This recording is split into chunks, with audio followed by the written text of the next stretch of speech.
So, unfortunately, my streak of computers breaking on me for inexplicable reasons has continued. So, I was attempting to benchmark a bunch of different graphics cards on my test bench when I turn it on and I get the dreaded blue screen of death. Let it boot, I suppose.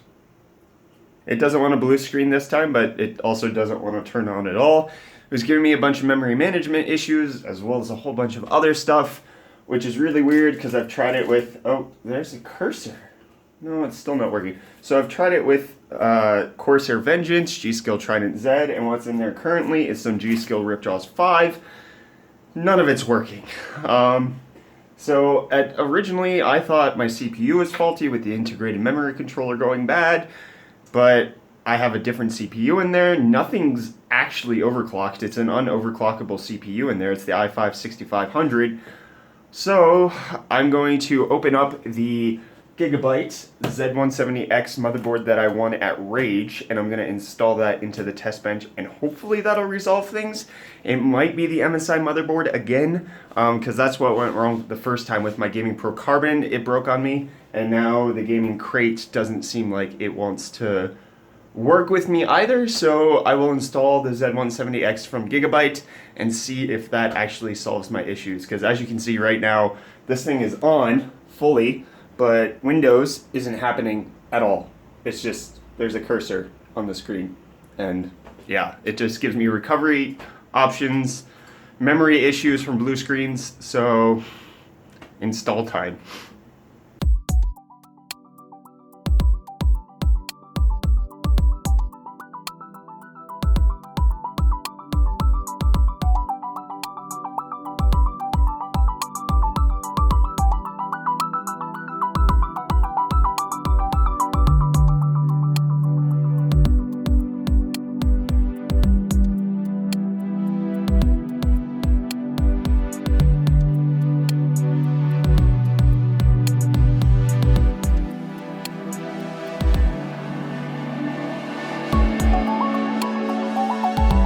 I don't freaking believe it. So the system restore actually happened, whereas before, whenever I would try to do this on the old motherboard, it would blue screen to death right before it finished, and I would never actually restore my computer. So now it's just a matter of seeing if it actually will load into Windows at all, because I was struggling with that, with getting memory errors, gigantic issues all the time with the motherboard. So the main issues that I was dealing with on the last motherboard was memory issues. Whenever I would put the system under load, overclocked, with anything more than 16 gigabytes of RAM, it would just die on me. So the plan right now is to run an i264 stress test on the CPU, FPU, cache, and system memory, see how long it goes for, because it would literally go for 30 seconds and then detect a system error and then crash. But as you can see, if you can kind of see, there's 32 gigabytes, 4 DIMMs in there. So I'm gonna have this do a stress test. If this is stable, which then tells me that it was the motherboard that was causing the issues the entire time, even on a non-overclocked CPU.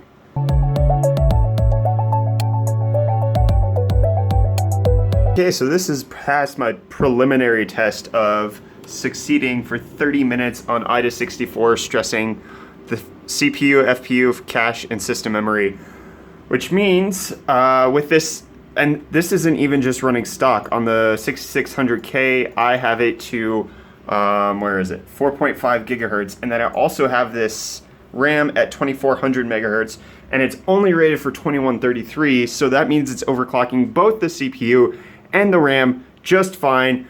But I need to check out and see if the 6700K that I thought was dying is actually still alive by throwing it on this bench. All right, the 6700K is installed under there. It is time to flip the switch and turn this puppy on and see what we can do in the BIOS. I'm gonna just try for a 4.4 gigahertz overclock. Nothing that should even require a voltage increase on this Skylake chip. I mean, I was getting that on some of my other motherboards. Okay, postcodes seem fine. Going into BIOS. Frequency.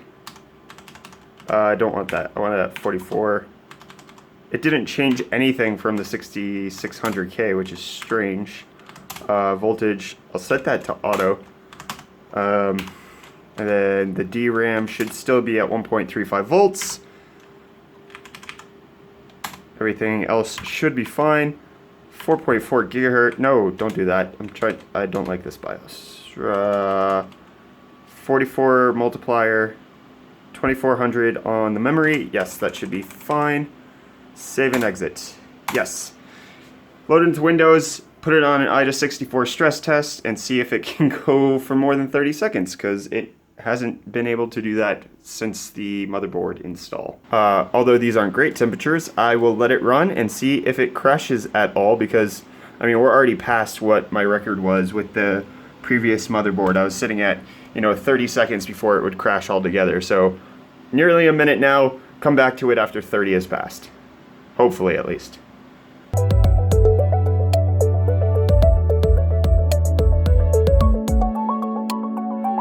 Okay, another 30 minutes on the 6700K, and it is stable as a cucumber.